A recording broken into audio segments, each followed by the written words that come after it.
वक्त 1965 की भारतीय हिंदी भाषा की बॉलीवुड ड्रामा फिल्म है जो यश चोपड़ा द्वारा निर्देशित, बी.आर. चोपड़ा द्वारा निर्मित और अख्तर मिर्जा और अख्तर अल ईमान द्वारा लिखित है। इसे ब्रिटिश फिल्म इंस्टीट्यूट की शीर्ष 10 भारतीय फिल्मों के पुरस्कार के लिए विचाराधीन फिल्मों की लंबी सूची में शामिल किया गया था। 30 जुलाई 1965 को भारत में रिलीज हुई इस फिल्म में सुनील दत्त, राजकुमार, शशि कपूर जैसे कलाकार शामिल थे। साधना शिवदासनी, शर्मिला टैगोर, बलराज शाहनी, अचला सचदेव, रहमान और मदनपुरी भी इसमें शामिल थे। इसने कई सितारों वाली फिल्मों की अवधारणा को आगे बढ़ाया और अन्य फिल्मों के बाद एक चलन शुरू किया। फिल्म ने 1965 में बॉक्स ऑफिस पर शीर्ष स्थान भी हासिल किया था। फिल्म की कहानी ने बॉलीवुड में खो और फिर से मिलो के फॉर्मूले को फिर से पेश किया, जिसे मूल रूप से 1943 में अशोक कुमार, मुमताज शांति की फिल्म किस्मत में दिखाया गया था। बात करें अगर फिल्म की कहानी के बारे में तो लाला केदारनाथ प्रशांत के 3 बेटे हैं जिनका जन्मदिन एक ही दिन होता है। उनके जन्मदिन समारोह के अवसर पर एक प्रसिद्ध ज्योतिषी उनसे मिलने आते हैं जो लाला केदारनाथ को अपनी पिछली उपलब्धियों पर गर्व न करने और भविष्य के बारे में बहुत आशावादी न होने की सलाह देते हैं, क्योंकि समय की क्रिया अप्रत्याशित होती है। लाला केदारनाथ भविष्यवाणी को नजरअंदाज करते हैं और भी समृद्ध भविष्य की योजना बनाने में व्यस्त हो जाते हैं। उस रात बाद में जब वह अपनी पत्नी लक्ष्मी को भविष्य के लिए अपनी भव्य योजनाओं के बारे में बता रहा था, अचानक से भूकंप आता है और पूरा शहर तहस नहस हो जाता है। जब लाला केदारनाथ को होश आया तो उनका घर नष्ट हो चुका था और उनका परिवार चला गया था।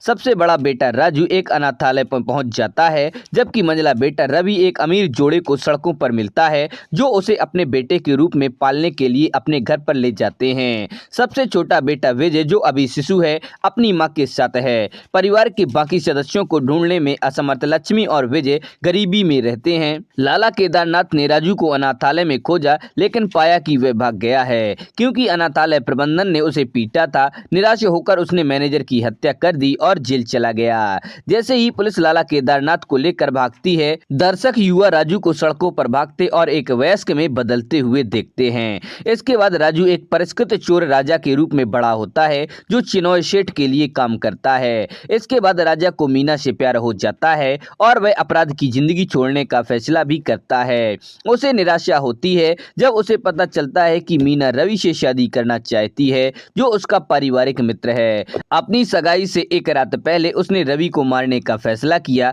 तभी उसे एहसास हुआ कि रवि उसका पुराना भाई है। इससे पहले कि वे रवि से उसके माता पिता के बारे में पूछ सके, मीना के माता पिता ने यह पता चलने पर सगाई तोड़ने का फैसला किया कि रवि अज्ञात माता पिता और धर्म का है। दिल टूटा हुआ रवि अपनी पालक बहन रेनू के साथ बहस के बाद घर छोड़ देता है। विजय, जो चिनॉय सेठ के लिए ड्राइवर के रूप में काम कर रहा है, उसके साथ उसके रिश्ते पर आपत्ति जताता है। रेनू अपने कॉलेज के दिनों से ही विजय से प्यार करती थी, लेकिन बीए की डिग्री होने के बावजूद विजय को मुंबई में उपयुक्त नौकरी नहीं मिल पाई। लक्ष्मी को पेट का कैंसर हो गया। अपने मेडिकल खर्चों का भुगतान करने के लिए विजय के पास ड्राइवर बनने के अलावा कोई अन्य विकल्प नहीं था। राजा को रवि की समस्या के बारे में पता चलता है और वह चिनॉय सेठ द्वारा आयोजित एक पार्टी में उनके रिश्तों के बारे में सच्चाई उजागर करने का फैसला करता है।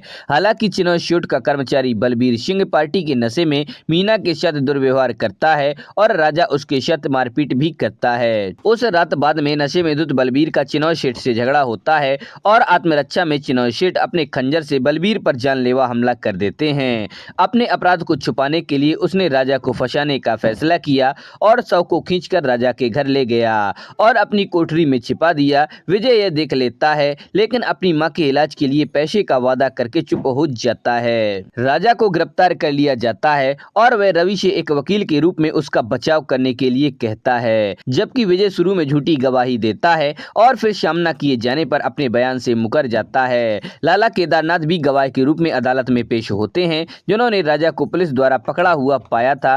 राजा अंततः निर्दोष साबित हुआ और चिनॉय सेठ को रवि की बदौलत अदालत में सच्चाई उगलने के बाद दोषी ठहराया गया। बात करेंगे फिल्म के मुख्य कलाकारों के बारे में तो राजकुमार राजा चिनॉय के रूप में, वकील रवि खन्ना के रूप में सुनील दत्त, विजय प्रशांत के रूप में शशि कपूर, साधना मीना मित्तल के रूप में, शर्मिला टैगोर रेणु खन्ना के रूप में, लाला केदारनाथ प्रशांत के रूप में बलराज शाहिनी, लक्ष्मी प्रशांत के रूप में अचला सचदेवा, रहमान चिनॉय शेठ के रूप में, बलवीर सिंह के रूप में मदन पुरी, श्री मित्तल के रूप में मनमोहन कृष्ण, श्रीमती मित्तल के रूप में लीला चिटनेस, श्री खन्ना के रूप में सुरेंद्र नाथ, श्रीमती खन्ना के रूप में सुमति गुप्ते, रानी साहिबा के रूप में शशि कला आदि सभी लोगों ने काम किया है। बात करें अगर गीत संगीत के बारे में तो फिल्म का साउंड ट्रैक रवि द्वारा संगीतबद्ध किया गया था और गीत शाहिल लुधियानवी के थे।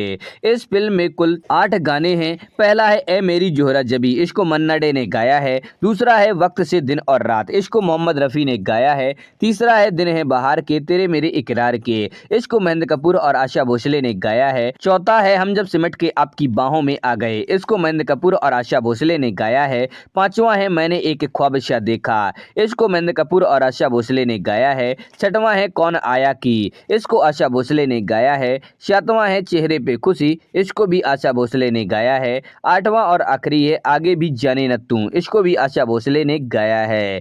तो दोस्तों आप लोग वीडियो कैसा लगा, पसंद आए इसे लाइक करें और अपने दोस्तों के साथ शेयर करें। हमारे चैनल पर पहली बार आए हैं तो हमारे चैनल फैक्ट्स क्रिएटर जी को सब्सक्राइब करें और बेल आइकन भी दबा दें।